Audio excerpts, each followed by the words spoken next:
చాలా రోజుల తర్వాత అవనిగడ్డ అయితే ఒక చిన్న పని మీద అయితే వచ్చాము. ఆ వచ్చిన పని అయితే ఇంకా లేట్ అయ్యేలాగా ఉంది అని చెప్పేసి మధ్యాహ్నం భోజనం టైం ఏమో అయిపోయింది. సరే అన్నం తిందాము అని చెప్పేసి ఇంటికి వెళ్దాము అంటే టైం సరిపోయేలాగా లేదు.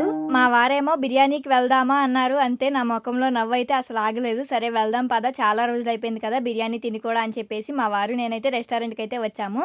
ఇక్కడ బిర్యానీ అయితే టేస్ట్ అయితే చాలా బాగుంది. మేము ఎలా ఉంటుందో అనుకున్నాము, కాకపోతే చాలా బాగుంది. నాకైతే చాలా బాగా నచ్చింది. మా వారిది నాది మనస్తత్వం అయితే ఒకటే. నేను అనుకున్నాను ఇంటి దగ్గర అన్నం వండేటప్పుడు ఈరోజు లేట్ అయ్యేలాగా ఉంది, ఎలాగో అన్నం వండకుండా బిర్యానీ తిందాము అని చెప్పేసి మా వారిని అడుగుదాము అనుకున్నాను. కానీ మళ్ళీ ఏమంటారో అని చెప్పేసి అడగలేదు.